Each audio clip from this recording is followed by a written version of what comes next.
My tallest sunflower at the back of the kitchen garden is unfortunately very shy, covering its face with a leaf.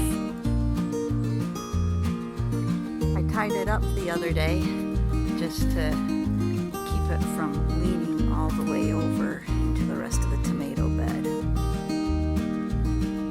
And I was planning to do some more taming of this jungle that I call my kitchen garden.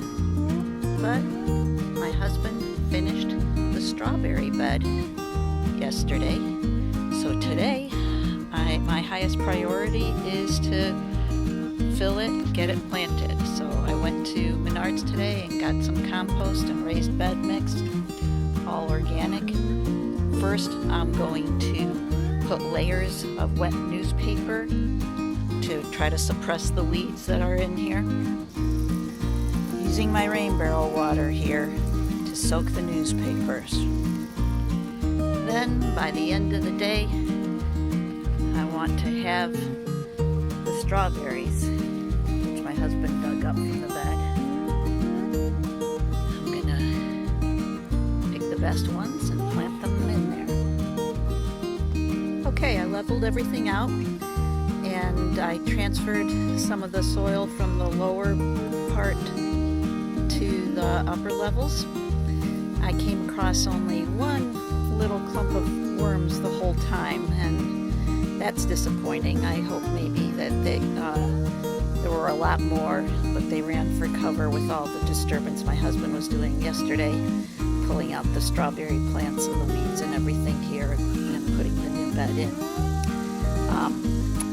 And anyway, as I was moving this around, I'm afraid I may have just moved a bunch of weed roots and things around. I tried to get what I could, but the next step, as I said, is to cover it with wet newspaper.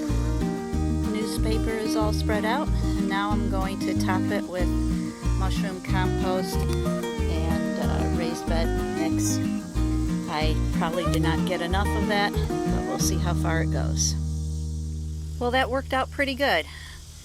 I've got one thin layer each of mushroom compost and raised bed soil.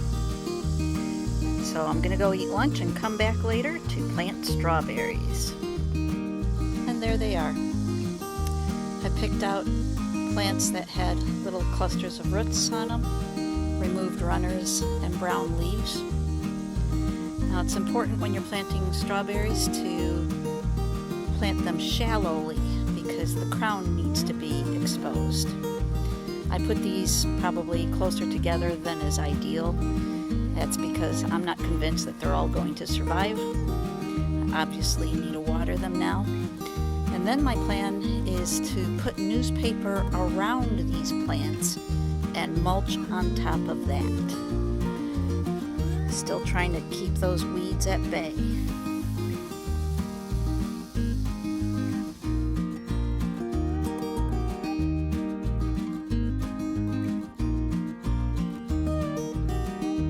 Okay, the top layer of newspaper is done.